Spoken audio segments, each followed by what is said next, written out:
Ouachita One Table. Ouachita One Table podcast is a deeper discussion of issues facing our business communities. Over this series, we'll invite community leaders and businesses, the arts, nonprofits, culture, and government as we discuss the issues that strike at the heart of the Chamber's mission for the greater good of our parish. Topics such as workforce development, education, quality of life, economic development, and more. Ouachita One Table. This podcast is a partnership project of the Monroe and West Monroe West Ouachita Chambers of Commerce and was produced by Godly Works Productions in the Louisiana Catalyst Podcast Studios at the Benoit Community Center. Now, here are your hosts, Roy Heatherly and Christopher Kelly. Hello, everyone, and welcome back to Ouachita One Table, where we take a deeper dive into community, to issues surrounding the community and different things going on and all the great things going on. I'm Roy Heatherly, president of the Monroe Chamber of Commerce, and I'm joined with my co-host and great friend, Christopher Kelly from the West Monroe West Ouachita Chamber, and we have a great guest with us today. We have someone who is making a huge impact in our community, someone who is knocking grand slam home runs everywhere, even though he's a track guy. I messed up.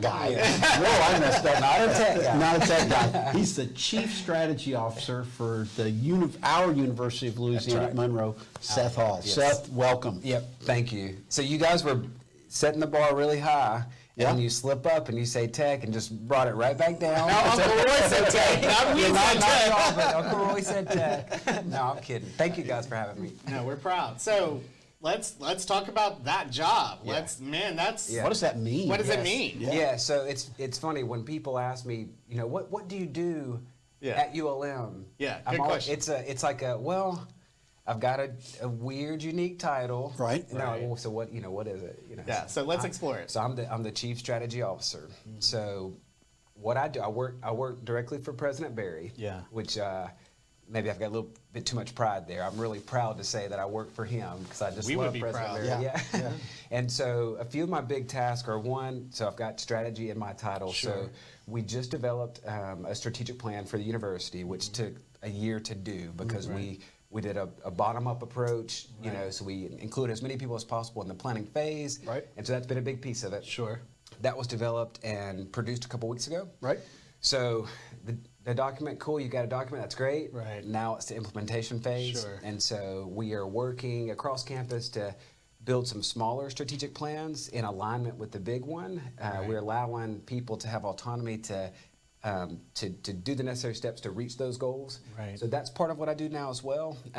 Specifically, I'm working with athletics now to help them develop a strategic plan that's in alignment with ours. Mm-hmm. And then I do some other things as well, like special projects or do some governmental work, get to work with our chambers and some local, our local legislation and that sort of thing. Right.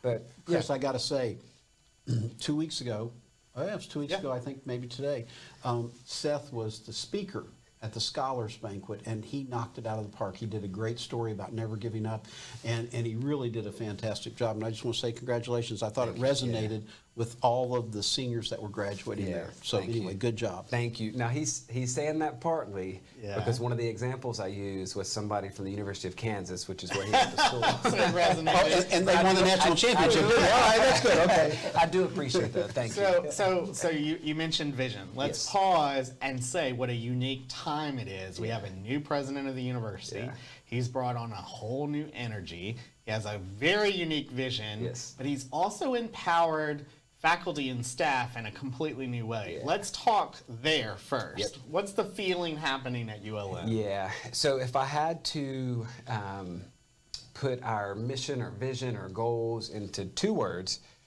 changing lives, okay? Mm-hmm. And a lot of times when you hear that for a university, you think about prospective students or current students. No, across the board, changing lives. Change the lives of faculty, change the lives of staff, change the lives of our community, of our students, whoever it is, across the board, we want to change people's lives. So what you've said, though, is focusing on faculty and staff. And we've talked about the word autonomy, giving people the power. They're the experts. That's one thing Dr. Barry understands is he's hired people that are experts to do what they do. Right. And so he's allowing them to do that now, Yeah. and to give, they're the experts. You guys go and do and make this thing happen. Let us know what you need. Yes. To Yeah. remove those barriers. Yeah. And so, exactly. So at one point I got to do an introduction for President Barry. I'm going to get off him, I promise. We can talk about other things. That's great. At one point I did an introduction for President Barry. Is he going to see this? Yeah. The way that I described, in fact, it was for his investiture, for Sure. when he was being Right, officially yeah. named the president. I described him as a servant. Yeah. Not even as a servant leader. That's that's a catchy phrase. Sure, You're a servant leader. No, he's just a servant. Yeah. He just serves people. His job is to serve you, to help you become much better at what you're doing than you ever dreamed possible. Well, we'll talk about before we leave Dr. Berry. Yeah. He has this wonderful presentation. He does a speech about knowing your why. Talk about that a little Yeah. bit and what that means to you, and Yes. then what that means to the university and the region. Yeah. So another thing he says, in addition, is ULM has to own who we are, where we are, and what we must do. Okay. Simon Sinek has a good book. Yeah. Start with why. Yep. Really great book. And Dr. Berry hadn't even read that, and he's saying something similar to him. So he didn't steal that from him, but there's some similar things. Well, Seneca probably stole it from Dr. Berry. He may have. I think he Okay. did, actually. Yeah. So what we've understood is that, unfortunately, Northeast Louisiana, especially certain pieces of this area, have a very high poverty level. Right. The prosperity index is the worst in America. And so we understand that there are these great gaps where there are just people that don't have access to just normal things that you would think everybody does or should have access to. And so part of our mission in changing lives is also changing that poverty level or that prosperity index. So that takes vision. Let's talk about one of the things that he mentioned the other night was, we want to give everyone opportunity at the same time. So ULM serves an entire region. We talk about regionality in almost every episode of this podcast as we are a population center, but we also are leaders in growth. Where we go, Caldwell Parish goes. Where we go, Franklin goes, and on. So talk about that relationship and the new vision for a whole regionality approach, which I think is very different, or it feels different to me. Yeah. So the way I would look at it is this region and beyond. That's the way I see it, because we want to, it's probably like an inside-out approach, but we want to, and if you really were to look at a region, it might be all of Northeast Louisiana and beyond. And so, you're talking about having access, we've got a lot of different health science programs. So dental hygiene, there's a lot of people that have never seen a dentist. We've got a dental hygiene program. At one time, we had a very active mobile dental unit, to allow people to have access to that don't have access to that. We've got a pharmacy program that, everyone in the state knows about, because we have the only state-funded pharmacy program. Again, how can we hit these rural areas to give them access to pharmacy, to medicines that wouldn't have this otherwise? Same with, medical lab sciences or radiologic technology or any kinesiology, physical therapy. We're having our first cohort this coming fall, 2022. Anything in health sciences, we want people to have access to that, even if you're not right in Monroe, where there's a bit of a city. It doesn't stop there. Dr. Berry, his background, he was the dean of the College of Business and Social Sciences. That's where I did my schoolwork. Same thing there. We want people that have entrepreneurial minds to have the opportunity to start their own business if they want to do that. Right. We're home to a small business development center, and so we want to help people, develop an LLC or whatever to give them resources to do that. But the same would be true with all our College of Arts, Education, and Sciences. Any of it, we want to have the people in Monroe and West Monroe have access to this, but even take it out to the areas that don't have access to it. I want to get to athletics in a minute, but talk about the Centennial Scholars. Yeah. Talk about that a little bit. That was really cool. Yeah, that's been one of the so I've been back at ULM for about a year now. I worked here for 7 years, was gone for 4.5 years, and I've been back a year. And that plan started happening soon after I arrived. Not because of me, it's not my idea, but soon after I arrived, that happened. And I'm going to stop talking about Dr. Berry after this story. Maybe. So we were preparing his investiture. And typically when a new university president is selected, and they do what's called an investiture week, where it's a week worth of events to kind of celebrate that person. Sure. Okay. Dr. Berry didn't love that idea. He didn't want to have some big celebration about him for a whole week. And so whenever he was working with the marketing team at ULM, Lisa Miller, you know, one of our vice presidents, he was like, look, if we have to do something, we can, but the only way we're going to do something is if we do a service project. Like, okay, we can do that. And so we reached out to some good friends at United Way. You guys know them? Oh, very well. well. And United Way, Miss Janet Durden and her team, they actually came back to us with 3 proposals. We want to do all 3 proposals, but we just selected one. It was a 3rd grade reading project because in this area, the reading level of 3rd graders is low, and actually one of the highest indicators of, unfortunately, incarceration rates is 3rd grade reading level. Right. And so we rallied around that. It happened that people that are in 3rd grade, if they graduate on time, they're going to graduate 2031, which is our 100-year anniversary mark. So we had someone in-house write a kid's book, Cindy Faust, and then we had someone in-house illustrate that book, draw every bit of it, Sir John Marjanovic. He's our creative director. Right. Tremendous talent. Did a brilliant job making this book. We got it to every 3rd grader in Monroe and West Monroe. Half those students came to campus and were read to. The other half, we went to their schools and read to them, thankfully. I've got 2 nieces in 3rd grade, so I got to go to their classes and read to their classes. And in 10 years, when they graduate high school, if they hang on to that book, it's got a scholarship in there for $500 for their first semester of college. So how cool pretty, is that? pretty cool, That's pretty cool thing. very Yeah. cool. Yeah. So you talked about just now a measure of success and impact is starting young, literally in the 3rd grade. Because not only do we measure incarceration probability, but we also what we build dorms for and what higher ed gets funded for. So I love the vision there, you know, to starting young and creating a pipeline. But, you know, you all keep saying beyond, outside of regionality. So I think that we need to, you know, take a moment and pause and say, since in the last year, since Dr. Berry has been here, this town has transformed too. We see ULM's logo throughout the town. We see people in Marine shirts coming to events. We see a conspicuous effort to be plugged into the community and be involved in a way, in my 20 years here, is unique. So it's not just trying to get the brand out there. So let's talk about that relationship to the strategic plan, this community involvement, this branding in the community. Let's mention that. Yeah. So this guy that I mentioned, Sir John Marjanovic, who illustrated that book, he also helped us create an illustration that's actually in our strategic plan. It's a picture of a like a building almost with 5 pillars. Okay, and underneath it, it's the base of our pillar is like finances and buildings and that sort of stuff that you think be the base.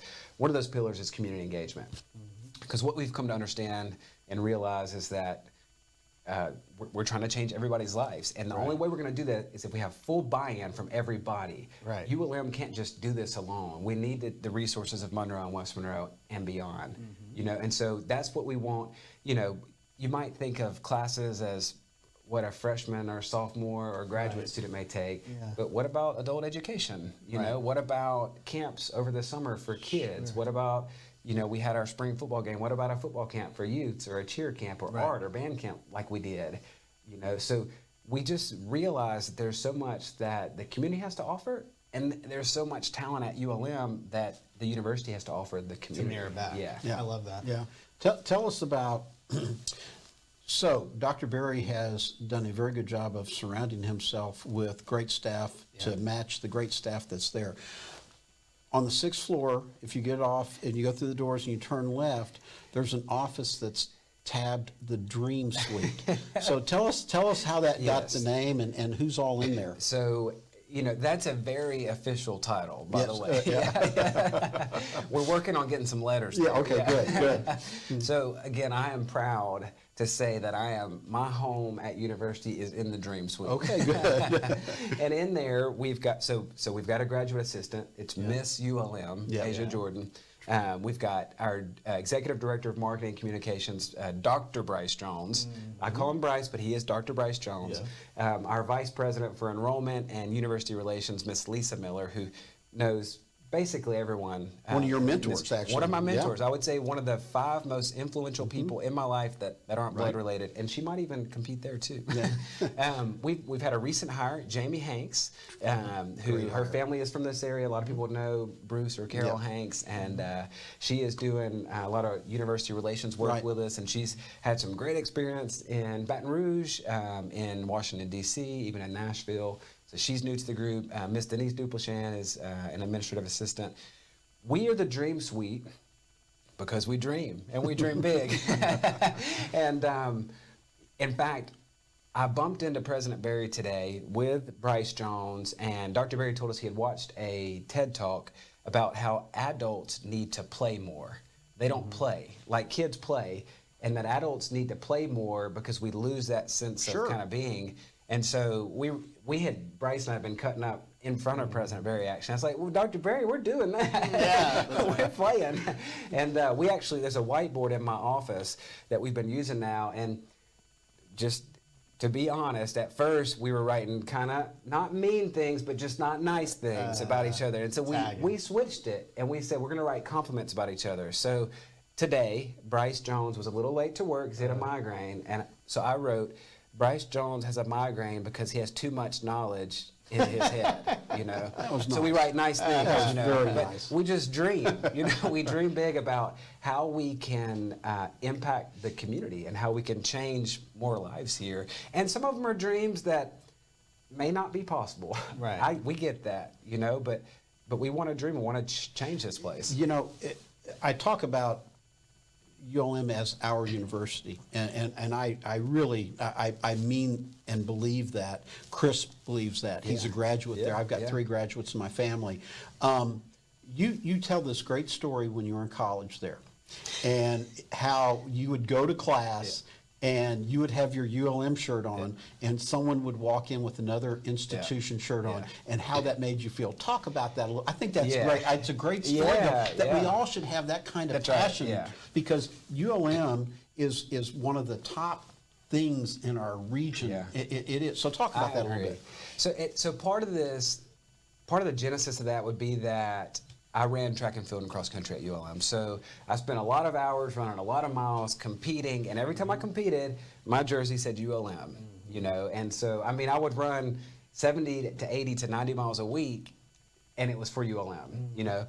And so sometimes, like you said, people would walk in with a shirt that had a different school's logo and letters on it. And so oftentimes when people wear that, they have athletics in mind. They're thinking, I'm rooting for this person's football team.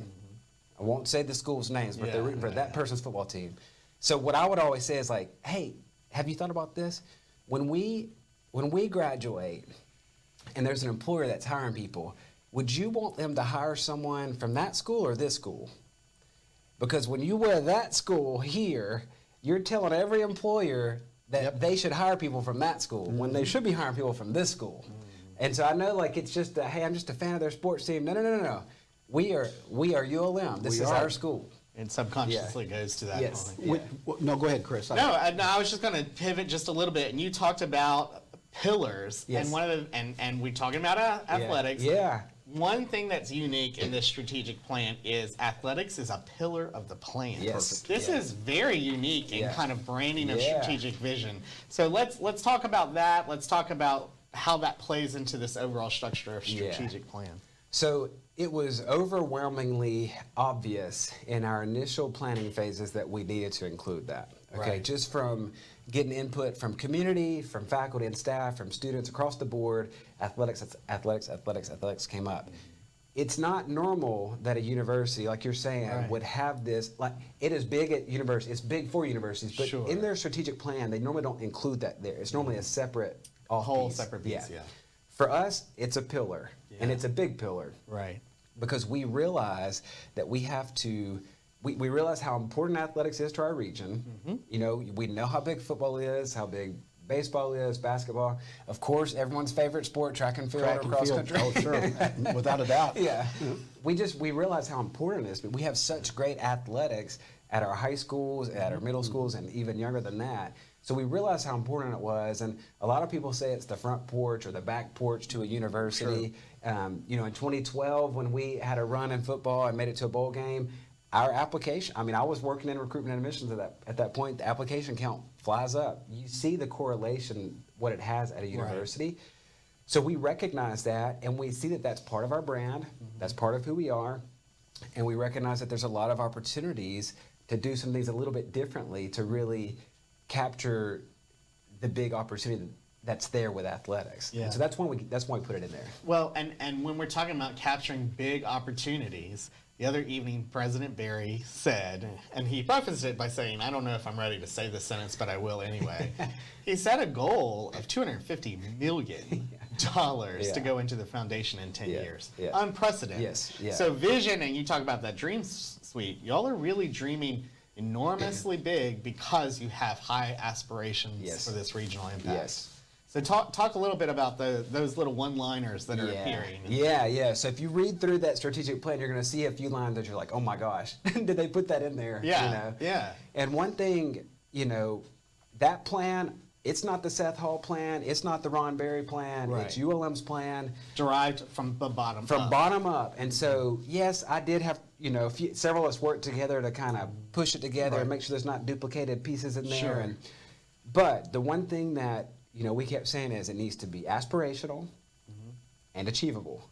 Okay, it needs to be a balance. Sure. So you may see $250 million and think, okay, that's aspirational, but is it achievable? Yeah. We think it is. Right. So this would include not just money that Uncle Roy is going to give us. You know, he may give us $250 million and knock it out for us straight away. We will welcome it. You don't have to do I heard that. that was a pledge. Yeah. He'll be working until he's 173. But Chris always tops me in all my pledges. If I go back to campus and we're at over $500 million, then this interview will have been way worth it. You know? Sure. But so we would look at, you know, there's all kind of ways for us to procure this type of thing. It could even be in-kind type stuff. Sure. But, you know, we've got an office of sponsored programs and research, some innovative things that we do. We do a lot of grant work. You know, we work with people like Congresswoman Julia Letlow. You know, we make requests for earmarks. You know, just recently this week we wrote 5 letters of support. That's right. We asked both of you guys for letters of support for those, and you gave it to us, and the cities gave it to us, and other people did as well. So $250 million is an outrageous number, and it's a goal. And if it takes, you know, Bill Gates writing us 100 million of those, okay, cool. We're going to ask him for that, you know. But we're going to do everything we can. But you're not overlooking in kind. You're not overlooking business tie-ins. That's you're not right. looking all these dimensionalities. That's really cool. Yeah. You have to come back. Yes. Because our time is wrapping up, but we just are hitting the surface on great things going on out there. We didn't even get to talk about the Pelican Cup that just finished up, and what a great, that's going to be statewide soon. Yes. They've done a great job with that. So, but promise us you'll come back. Yes. Oh yeah, for sure. So if people want to read the strategic plan, could dig in better. Yeah. Where do they find that document? Yeah. So it's on our president's webpage. So if you went to ulm.edu/president, you could get to it there. Okay. Yeah, he's got a tab at the top that says like institutional information, and it's on there. Yeah. And if they wanted to get involved, can they just call you? Yes. Can they plug in? So here's the thing. Part of my job, I didn't say this earlier, is just listening.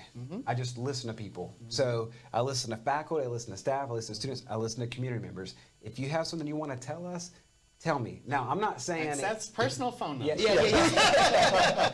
I'm not saying that, you know, everything someone tells us to do, we're going to do. No. But we're going to. But you're that's part of my open to job. the Yeah, we want to hear what you have to say. So email you, get engaged. You're trying to draw the community in. Yes, it's that's no right. longer a barrier. That's right. Yeah, absolutely. Absolutely. This is fantastic. Great. Thank you so much. Seth, thank you very much for joining us. Yeah, so this has been Ouachita One Table, a deeper discussion of the business interest in our community. I'm Christopher Kelly with the West Monroe, West Ouachita Chamber of Commerce, and I'm joined with Roy Heatherly with the Monroe Chamber of Commerce. We've been talking to Seth Hall, the Chief Strategy Officer at ULM. Thanks for joining us.